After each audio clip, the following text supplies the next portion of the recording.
হাসিনার আমলে শিক্ষা আর চাকরি ক্ষেত্রে সে মুক্তিযোদ্ধা কোটা নামের একটা লোক দেখানোর ব্যাপার চালু রাখছিল। তো এটা চালু রাখছে যাতে সে তার নিজের দলের লোকজনকে বড় বড় পোস্টে রাখতে পারে, যেটা আমাদের মতো অনেক ট্যালেন্টেড মানুষের জন্য প্রচণ্ড পরিমাণে আনফেয়ার। এই আনফেয়ারটার এগেনস্টেই আসলে আমরা কোটা আন্দোলনে নামছি। যদিও আমরা অ্যাপারেন্টলি আন্দোলন করতেছিলাম কোটার বিরুদ্ধে, কিন্তু এই আমাদের মনের মধ্যে ছিল এই যে হাসিনার 16টা বছর ধরে যে শাসন এবং তার শোষণ, এটার বিরুদ্ধে পুঞ্জীভূত ক্ষোভ। কোনোরকম কোনো নির্বাচন ছাড়াই উনি পরপর 3বার ক্ষমতায় ছিলেন। শত শত মানুষকে খুন করেছে, গুম করেছে, ব্যাংক লুট করেছে। তার বিরুদ্ধে একটা টু শব্দ করলেই সে দুনিয়া থেকে গায়েব করে দিবে। আর এই ক্ষোভটা তো আমাদের মনের মধ্যে সবসময় ছিল। এই ক্ষোভটাকে সাথে নিয়েই আমরা কোটা আন্দোলনের নামছিলাম।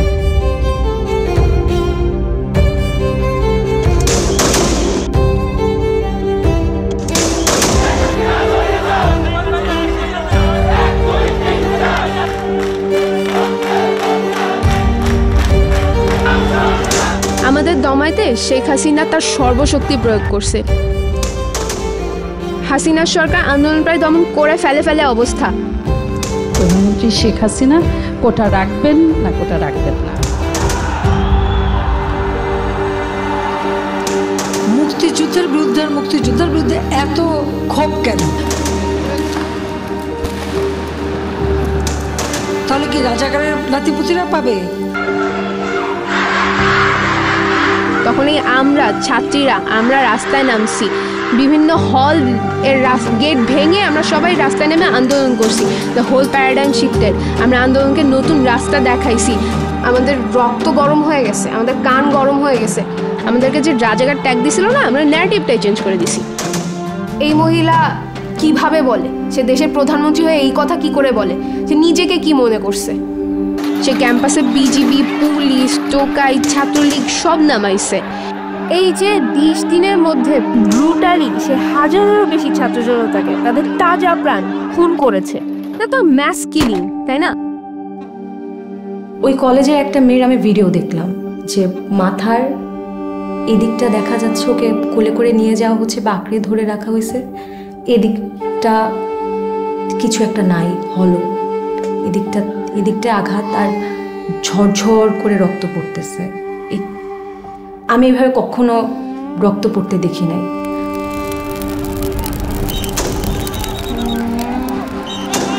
এই যে ছোট ছোট বাচ্চাদের হত্যা করছে, হাজারো মায়ের বুক খালি করছে, এর দায় কে নিবে?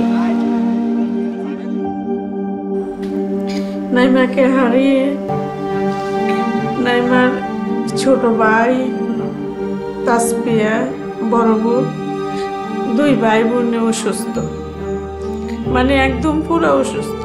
খাটের উপরে হাত উপরে দিও না, পা নাড়াইও না, মানে মানসিক এতটাই অসুস্থ, আমরা হাত পা নাড়াইতে পারতাম না। বলে গুলি আসে।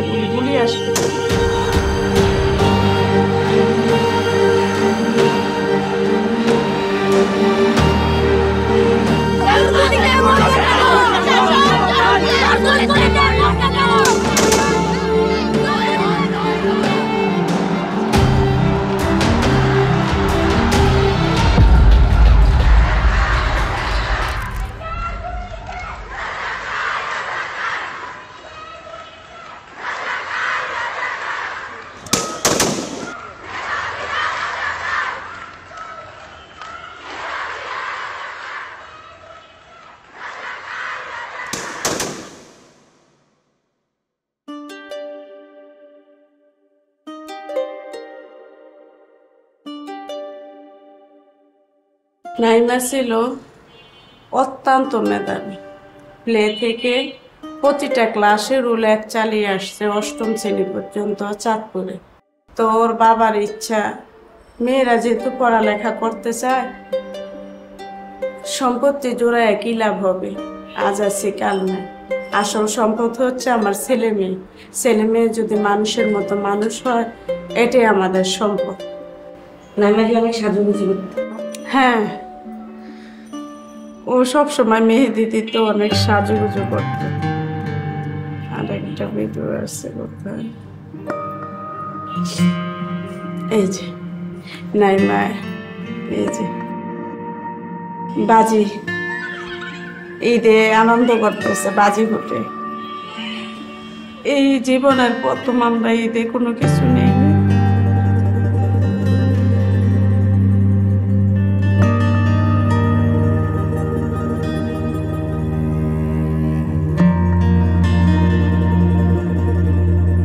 আমি সুস্মিতা মিম, আমি প্রিন্ট মেকিংয়ে মাস্টার্স ফার্স্ট পার্টে ঢাকা ইউনিভার্সিটিতে আছি।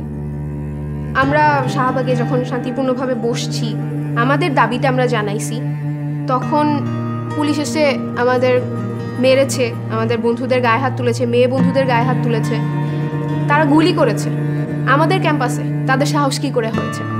তারা এতখানি অ্যাগ্রেসিভ আচরণ করেছে, এটা শেখ হাসিনার নির্দেশ ছাড়া তো সম্ভব না।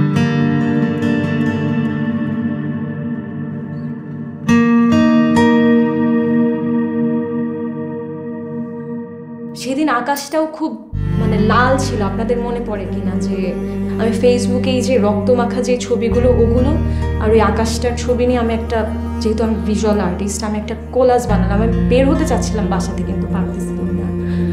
রাতে যেটা হলো, দেখলাম যে জাহাঙ্গীরনগরের আমার কিছু ফ্রেন্ডরা, ওরা লাইভে ছিল, তখন ওদেরকে ঘেরাও করে ফেলে টিয়ার শেল মারা হয়।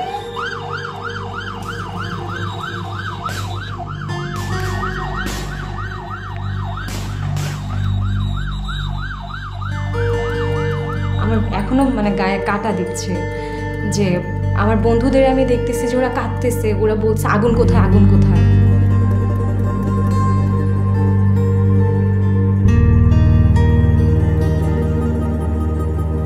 ঘরে বসে এই প্রতিবাদ করে যায় চিত্রাঙ্কনের মাধ্যমে, এই যে যা তার প্রতিবাদী চিত্র হিসাবে ভাইরাল হয় এই চিত্র।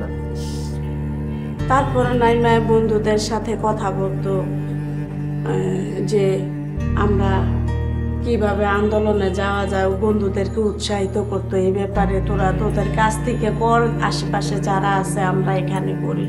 ওই সময় তো উত্তরার অবস্থা জানেন কি অবস্থা।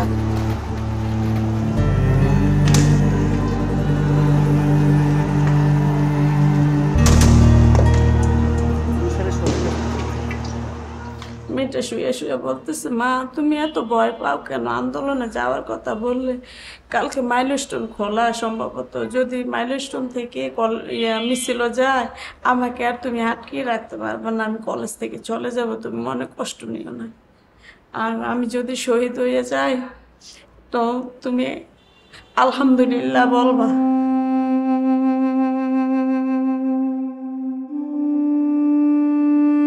আর কষ্ট থেকে বড় কথা হচ্ছে যে রাগটা, এখন কিছু করতে হবে। মানে মরে গেছে একজন, একজন চলে গেছে, একজনকে মেরে ফেলা হয়েছে, হত্যা করা হয়েছে, এখন বসে থাকা যাবে না, বের হতে হবে।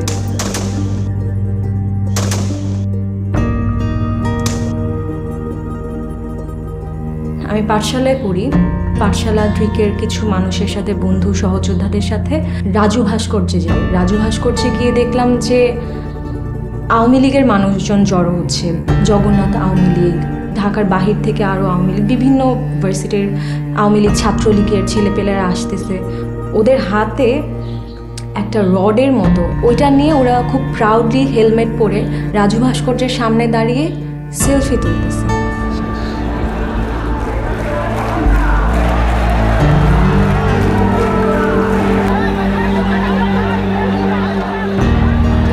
যখন উত্তরা মেডিকেলের সামনে দিয়া যখন ছাত্রদের ধাওয়া দেয়, ছাত্ররা তখন আমার বাসার নিচে অবস্থান করে। তখন পুলিশের সাথে সাদা পোশাক দেয়, কারা এটা আমি জানি না, সবার হাতেই বন্দুক। আর নাইমাকে যে গুলিটা করছে ওইটা টার্গেট করে করছে। একজন পুলিশ হচ্ছে ট্যাঙ্কের উপর বসে গুলি করতেছে আর সে হাসতেছে, সে হেসে হেসে গুলি করতেছে। এইটা যে কি ভয়ানক একটা জিনিস, যে ও কি মজা পাচ্ছে, ওর কাছে কি এটা একটা গেমের মতো, যে আচ্ছা মজাই তো, একটা মারলাম আরেকটা মেরে দেখি কেমন লাগে। যখন মেয়েটা দেখলাম এইভাবে নিচের দিকে তাকায় রয়েছে গুলিটা খাওয়ার পরে দেখলাম শুয়ে গেছে আর কি, আমি বুঝতে পারি না। এমনি তো বৃষ্টির মতো শব্দ শুনতেছি গুলির, কিন্তু আমার এখানে যে ওকে গুলি করছে এটার শব্দ হয় না। আর হেডশটস হচ্ছিল, ওরা টার্গেট করে মাথায় মারতেছিল।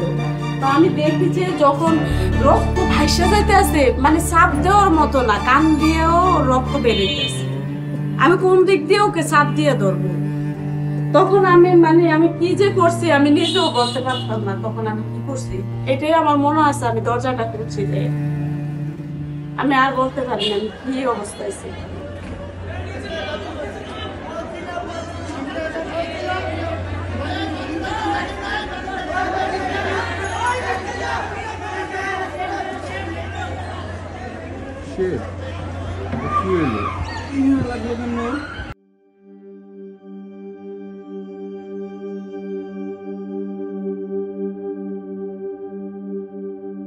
নিজ বাসার বারান্দায় যদি গুলি খেতে হয় তাহলে আমাদের দেশের নিরাপত্তা কোথায় শিশুদের?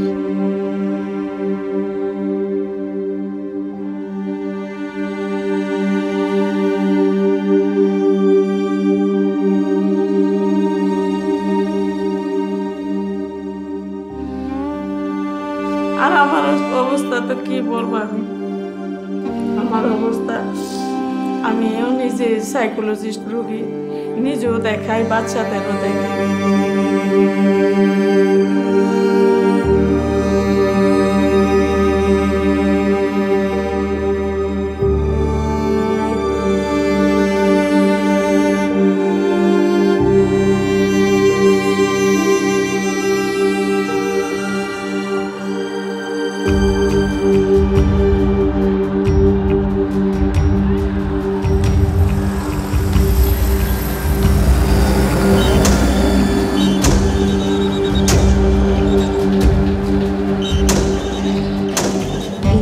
যখন আমরা আবার ফেরত পেলাম অল্প কিছু সময়ের জন্য, তখন আমরা সবাই বলতেছিলাম এখন সবাই দেখে ফেলছে, কেউ বাসায় থাকবে না, কেউ বাসায় থাকবে না, এখন কোনো ন্যারেটিভই বানাতে পারবে না। যত মিথ্যা কথাই বলুক যে ডেটা সেন্টার পুড়ে গেছে, মেট্রো এই হয়েছে সেই হয়েছে, হ্যান হয়েছে ত্যান হয়েছে, এত নাটক কেউ বিশ্বাস করবে না, সবাই দেখে ফেলতেছে প্রুফ।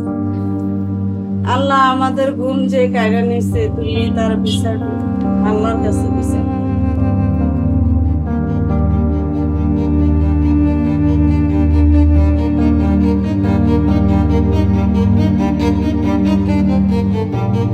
আমরা মেয়েরা করলাম, আমরা ছেলেগুলোকে ভেতরে রাখলাম, আমরা সামনে আগায় আসছি এই কারণে যাতে ওরা অন্তত মনে করে সামনে মেয়েরা আছে, মেয়েদের দেখে অন্তত ওরা গায়ে হাত তুলতে বা গুলি করার ব্যাপারে বা যেটাই বলেন ভায়োলেন্ট হয়ে যাওয়ার ব্যাপারটাই তারা যেন একটু অন্তত দুইবার চিন্তা করতে পারে। তো আমরা এই স্ট্র্যাটেজিটুকু ফলো করছিলাম যাতে ওরা অন্তত, আমি যেন আমার ছেলে বন্ধুগুলোকে সেভ করতে পারি।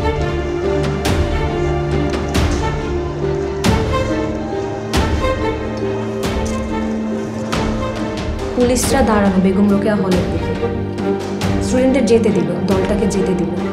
পেছন দিক থেকে পুলিশের আরেকটা বা বিজেপির পুলিশ সহ আরেকটা ফোর্স গেল, স্টুডেন্টদের স্যান্ডউইচ করে এরপর টিয়ার শেল মারলো ওখানে।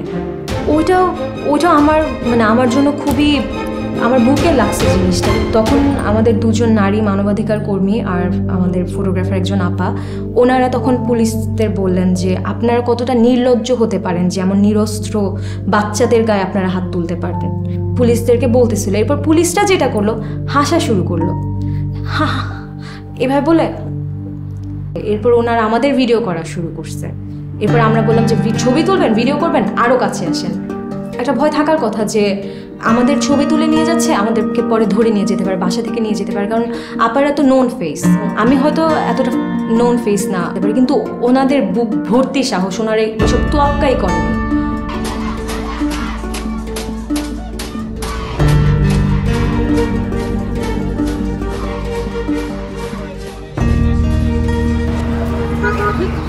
এই জায়গাটাতে টিয়ার শেল মারা হয় বা সাউন্ড গ্রেনেড ছিল, ওই পাশটাতে র্যাব ভর্তি, এদিকে পুলিশ। স্টুডেন্টরাও তখন কলা ভবনের দিকে শেল্টার নিচ্ছিল। স্টুডেন্টরা যখন আবার ফেরত আসার চেষ্টা করে, ওদের উপর আবার হামলা করা হয়।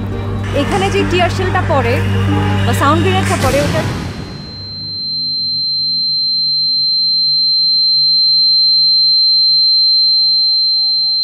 তখন আমার কান বন্ধ হয়ে যায় আর মানুষজন সাথে সাথে ছোটাছুটি শুরু করে। তখন আমি গিয়ে এই স্তম্ভের এখানটাতে আমি একটু শেল্টার নেওয়ার চেষ্টা করি, এখানে আমি কিছুক্ষণ দাঁড়াই। দাঁড়িয়ে আশেপাশে একটু স্ক্যান করি যে আমার পরিচিত কি কেউ আছে কি না। আমি জানি না, আমার কাছে শক্তি ছিল আমার ক্যামেরাটা। আমি ফোন বের করে আমি ভিডিও করছি, ওই ভিডিওগুলো এখনও আছে আমার কাছে, যে আপারা বলতেছেন। আমি যেহেতু ভয়েস লাউড করে বলতে পারতেছি না, আমার শক্তিটা হচ্ছে আমার ক্যামেরা। আমি ছবি ভিডিও, ওটা আমার শক্তি, আমি ওটা ক্যাপচার করি।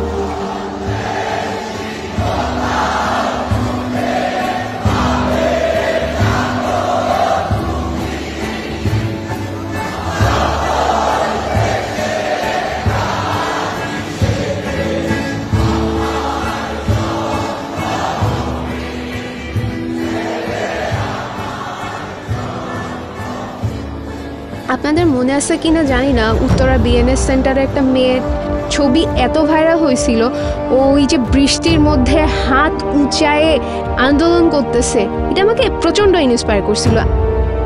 আমার ধারণাটা সব মেয়েদেরকেই আসলে ইন্সপায়ার করছে। আমার মনে হয়েছিল ও পারলে আমি কেন পারবো না।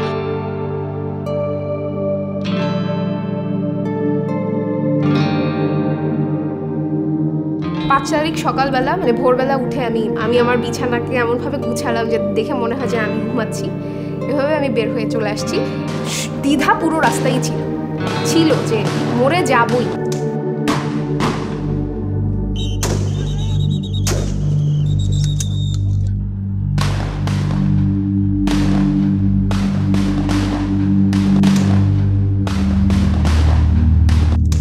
আবার একই সাথে এটাও ভেবে খুব ভাল লাগতেছিল, একটা ট্যাঙ্ক দেখতেছি কন্টিনিউয়াসলি, যেখানে সেখানে আর্মি দাঁড়াচ্ছে, সব ভেহিকেলগুলোকে আটকাচ্ছে ওরা।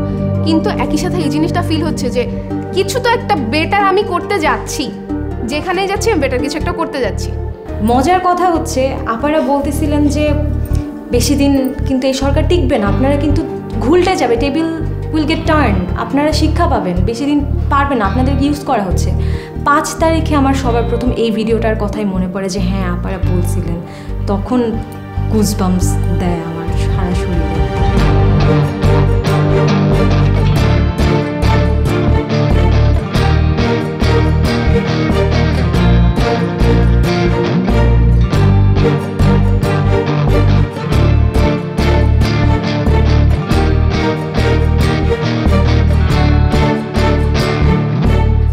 এরপর তো অনেক অরাজকতা হলো, ডাকাতি হচ্ছিল অনেক। আমরা ওই সময় একটা টার্ম ইউজ করতেছিলাম যে লাইলাতুল গুজব, মাইনরিটির উপর হামলা হচ্ছিল, সেটা পাহাড়ে হোক, মরাল পুলিশিং হচ্ছিল। কেউ বলছে যে ইন্ডিয়া আমাদের কাছ থেকে দেশ নিয়ে যাচ্ছে, সাভারে সব অস্ত্র নিয়ে ইন্ডিয়ান সৈন্যরা নাকি আসছে, তারা নাকি হিন্দিতে কথা বলছে। অনেক অরাজকতা হচ্ছিল, কিন্তু ওইটা স্বাভাবিকই ছিল, কারণ এগুলো তো অনেক দিনের পুষে রাখা একটা গ্রাজ, সবার সব কিছু তখন বেরিয়ে আসছিল, যার যত রকমের রাগ ছিল সব বেরিয়ে আসছিল। দ্বিধাদ্বন্দ্ব বলতে আমরা মজা পাচ্ছি, অবাক হচ্ছি, একই সাথে মানে অনেকগুলো অনুভূতি আসলে কাজ করতেছে যে দেশে হচ্ছে এটা কি।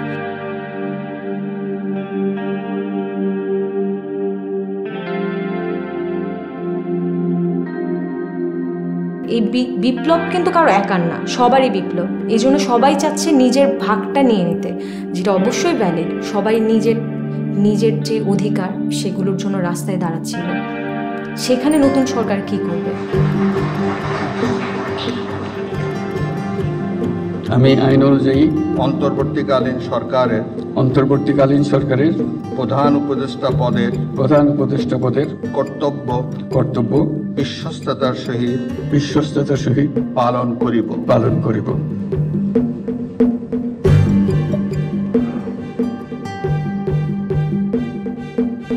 5 আগস্টের পরে একটা জিনিস খেয়াল করলাম, আমরা মেয়েরা আরো বেশি পলিটিক্যালি ইন্টেলিজেন্ট হয়ে গেছি। আমরা আরো জানার চেষ্টা করছি, পড়ার চেষ্টা করছি, তর্ক করতেছি, প্রশ্ন করতেছি। যেহেতু আমরা নিজেদের নিয়ে সচেতন হয়ে গেছি, আমাদের আর থামায় রাখার কিছু নেই। আমি যেখানে আপনাকে বললাম যে আমি অনেক রেগে গেলেও ভয়েস লাউড করতে পারতাম না, সেখানে আমি ভয়েস লাউড করা শিখে গেছি। পাখি যখন একবার খাঁচা ভেঙে উড়ে যাওয়ার কৌশলটা শিখে যায়, তখন তাকে আর খাঁচায় বন্দি করা যায় না। এই যে জুলাই আন্দোলন, এই যে নতুন স্বাধীনতা আমরা আমাদের ছোট ছোট ভাই বোনের রক্তের বিনিময়ে পাইছি, এটা আমরা কোনোভাবেই বেহাত হতে দিব না।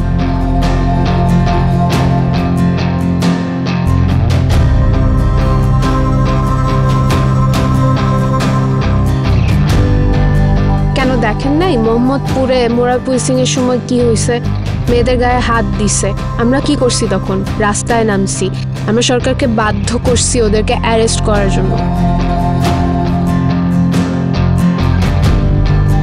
এই সরকার হোক বা নতুন যে কোনো সরকারই আসলে তারা যদি শুধু নিজেদের কথা ভাবে, নিজেদের পকেট ভারী করার কথা ভাবে, জনগণের কথা না চিন্তা করে, তখন আমরা রাস্তায় নামবো, আমরা আন্দোলন করবো আবারও। আল্লাহ, এখন আমি বিচার চাই, আমি সঠিক বিচার চাই সরকারের কাছে।